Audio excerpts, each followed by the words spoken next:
Sai Ram to everyone. मैं Shweta again आपके सामने आप सभी का स्वागत करती हूँ अपने चैनल पे सबका मालिक एक। और बाबा की कृपा इसी तरह आप सभी पे बनी रहे, आपका परिवार पे बनी रहे।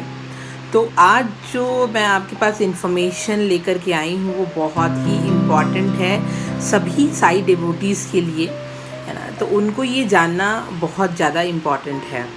तो सबसे पहले तो मैं आपको ये बताऊंगी कि आज मैं आपसे बात करने वाली हूँ जो शिरडी में बाबा का जो सबसे फेवरेट जो प्लेस है या सबसे मनपसंद जो प्लेस है वो है लेंडी बाग।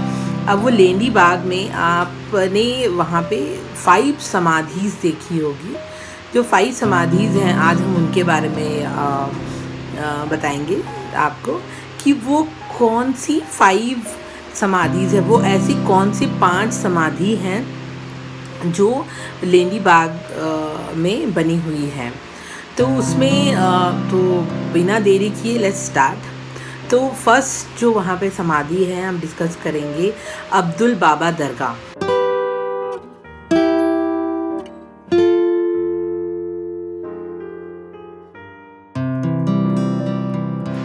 वहाँ पे आपने देखा होगा अब्दुल बाबा की दरगाह है। और अब अब्दुल बाबा के बारे में अगर मैं आपको बताऊं तो अब्दुल बाबा के ऑलरेडी एक गुरु थे जिनका नाम अमरुद्दीन फ़कीर था। उनके ऑलरेडी गुरु थे और अब्दुल बाबा उन गुरु के साथ ही रहते थे और उनकी बहुत अच्छे से सेवा करते थे। तो अगर ऐसे देखा जाए तो वो जो अमरुद्दीन फ़कीर जो थे, जो बाबा थे, वो उनके शिष्य थे। तो अब जैसे आपको पता है कि जो सारे संत जो हैं वो सब एक दूसरे से कनेक्टेड होते हैं। अब कनेक्टेड होने के कारण क्या है कि बाबा ने एक दिन उनके गुरु को सपने में आकर के दो आम उनको दिए। 2 आम दे करके उनको सपने में कहा कि तुम अब्दुल को मेरे पास शिरडी भेजो, है ना। तो फिर उनके जो अमरुद्दीन थे उन्होंने फिर अब्दुल से कहा कि अब्दुल अब तुम्हें शिरडी जाना है और साईं बाबा जो हैं वहाँ पे, है ना, उनकी सेवा करनी है। तो फिर उन्होंने क्या किया, अब्दुल बाबा ने, जैसे आपको पता है वो अपने गुरु की जो अवज्ञा नहीं कर सकते थे, वो उन्होंने तुरंत ही वहाँ से प्रस्थान किया और शिरडी के लिए रवाना हो गए। शिरडी पहुँचने के बाद उन्होंने बाबा, जैसे ही वो शिरडी पहुँचे, बाबा उनको उनके नाम से न पुकार के उनको वो काला कौवा के नाम से बुलाया करते थे।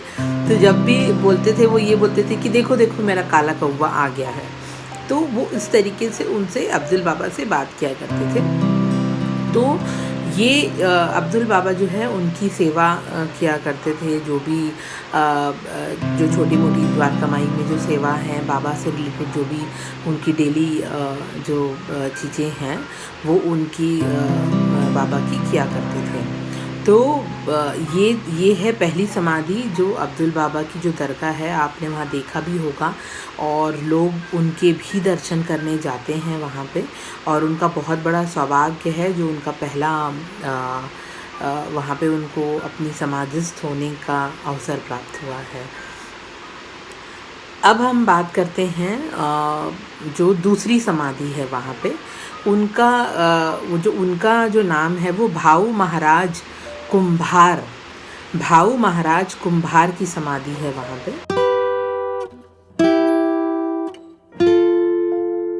है ना। तो ये जो थे वो शिरडी के नहीं थे।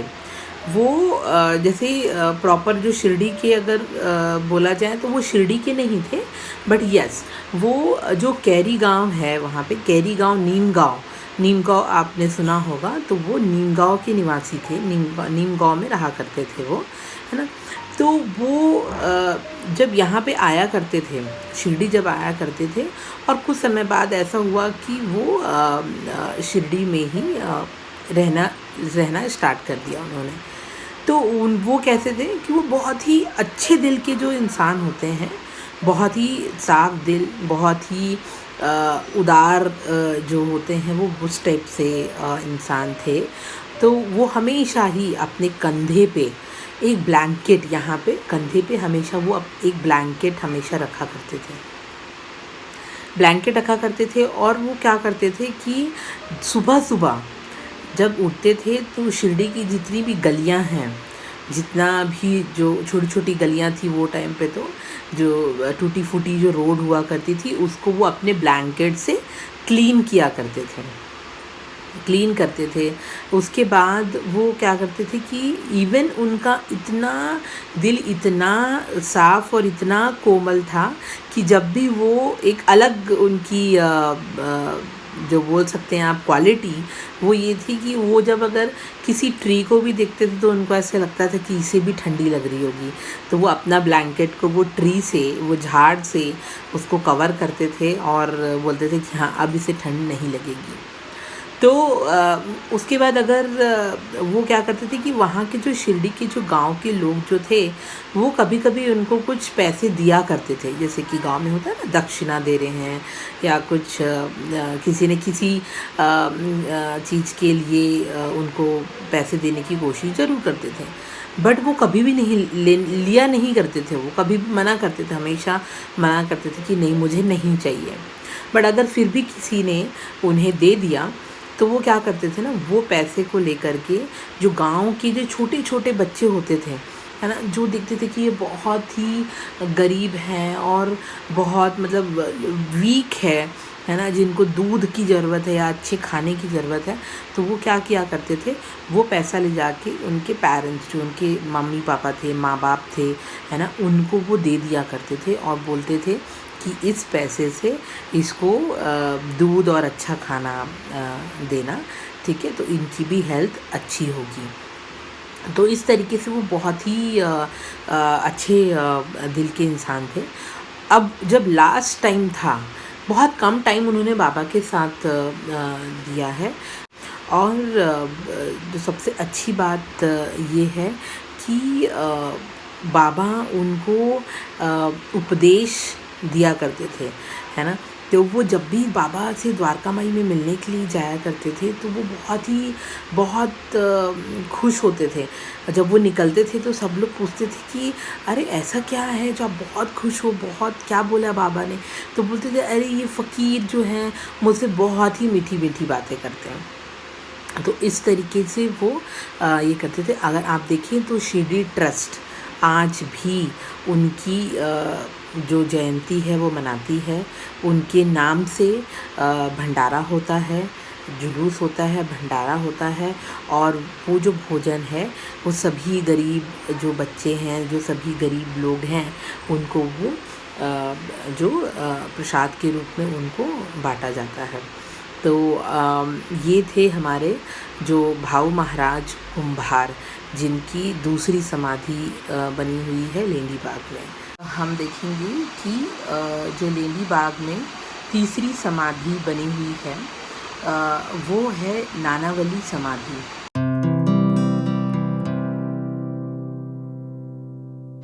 नानावली नाम बहुत ही फेमस रहा है, बहुत ही जाना माना नाम रहा है। बाबा का अगर हम नाम लें तो नानावली जी का नाम हमेशा ही आता है और सब लोग उनको अच्छी तरीके से बाबा के बहुत बड़े भक्त के रूप में उन्हें पहचाना जाता है। तो नानावली का जो नाम था, जो ओरिजिनल नाम था, वो था नारायण शंकर वैद्य। उनका नाम था नारायण शंकर वैद्य, बट बाबा उनको हमेशा नानावली के नाम से बुलाया करते थे। जब उन्होंने नानावली नाम उनको दिया तो उसके बाद शिरडी के जो सभी लोग थे वो उन्हें उसी नाम से जानने लगे और उसी नाम से उन्हें बुलाने लगे। तो सभी उनको नानावली ही कहा करते थे। और वो उनका जो, अगर मैं स्वभाव की बात करूं, उनका जो नेचर की मैं बात करूं, तो वो एक छोटे बच्चे से कम नहीं थे। जो एक छोटा बच्चा होता है जो बहुत नॉटी होता है, यहाँ जंप करना वहाँ जंप करना, या तो उस तरीके से उनका जो नेचर था वो वैसा था, एक बच्चे की तरह। एक मतलब वो अपने आप को बाबा का हनुमान कहा करते थे। तो वो कभी यहाँ जंप कर रहे हैं, कभी वहाँ जंप कर रहे हैं, और बाबा से भी उनका जो रिलेशन था वो उसी तरीके से था कि जैसा एक बच्चे का बिहेव होता है किसी अपने से, तो वैसा था।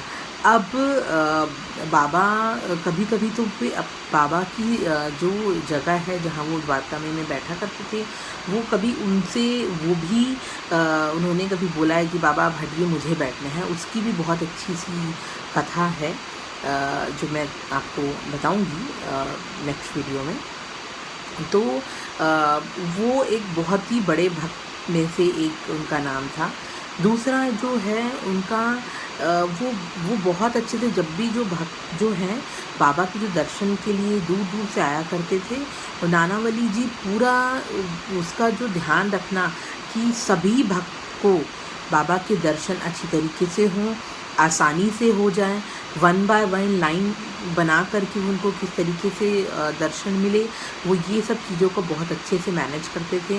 वो ये ध्यान रखते थे कि सभी को बाबा का दर्शन बारी बारी से अच्छी तरीके से हो जाए। जब बाबा उनको क्यों बहुत बड़ा भक्त कहा जाता है, तो उनका जो सबसे जब बाबा का जो देहांत हुआ, जब बाबा ने समाधि ली, तो उसके 13 दिन के बाद नानावली जी की हालत बहुत ख़राब हो गई। उन्होंने खाना पीना छोड़ दिया और बिल्कुल मतलब ऐसे रहने लगे कि जैसे उनकी शरीर जिंदा तो है बट जान नहीं है उसमें। तो जब एग्जैक्टली जब 13वां दिन था, जिसको हम 13वीं बोलते हैं, 13 दिन जब हुआ, तब नानावली ने कहा कि जब अगर मेरे देवा नहीं है तो मुझे भी इस जीवन में रहने का कोई हक नहीं है, और मैं उनके बगैर यहाँ पे नहीं रह सकता। इस दुनिया में मैं बाबा के बगैर नहीं रह सकता।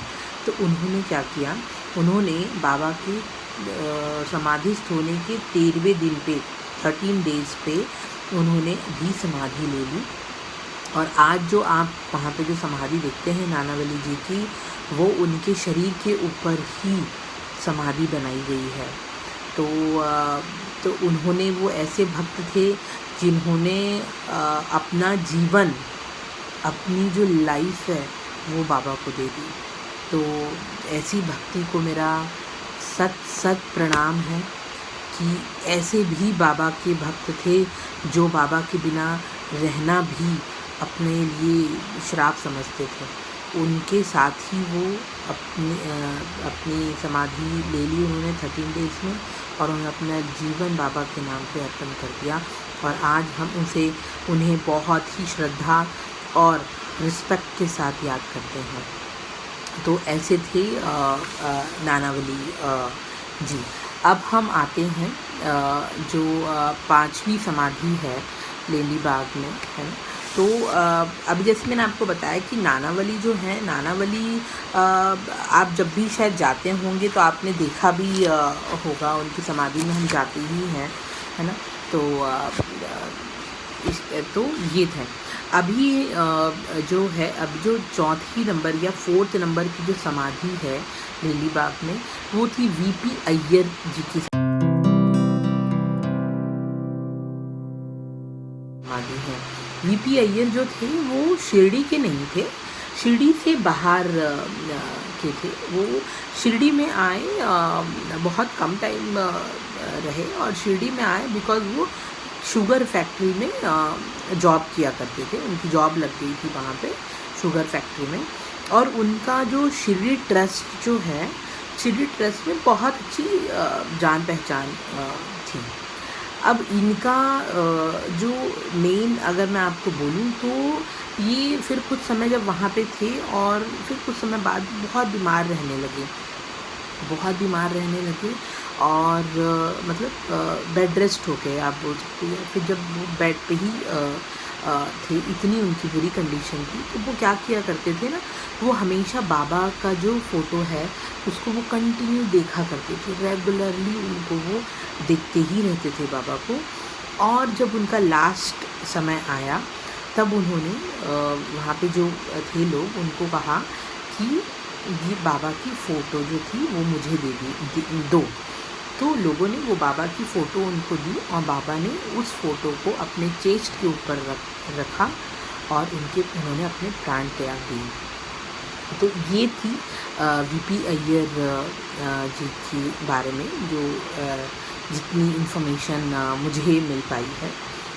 अब जब हम आते हैं, जो 5वीं समाधि है लेंडी बाग में, वो है तात्या कोते पाटिल।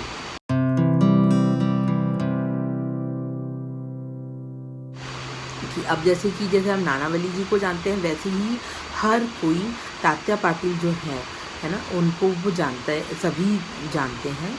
और जो तात्या पाटिल जो थे वो बायजा माँ के बेटे थे और वो बाबा से बहुत ही क्लोज थे, बहुत क्लोज इन द सेंस वो उनसे मजाक मस्ती झगड़ा लड़ाई, मतलब बाबा उनके साथ बहुत हंसा करते थे, मतलब बहुत किलकारियाँ चिल्लाना और मज़ा करना जैसे हम अपने किसी से करते हैं, उस तरीके से वो तात्या के साथ कंफर्ट थे और बहुत ही इंजॉय, दोनों बहुत मस्ती करते थे, बातचीत, कुछ जोक्स क्रैक करना, कुछ जोक्स बोलना, कुछ कहानियाँ समझाना, ये करते थे।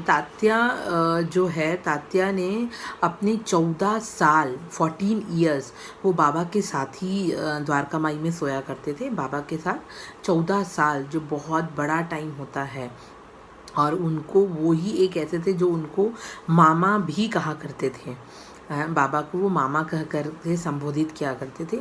और बाबा भी उनसे इतने क्लोज थे कि अगर उनको कहीं जाना भी होता था तब भी वो पहला बोलते थे कि तात्या को आने दो, तात्या को आने दो, या तात्या कहाँ है, या तात्या को बुलाओ।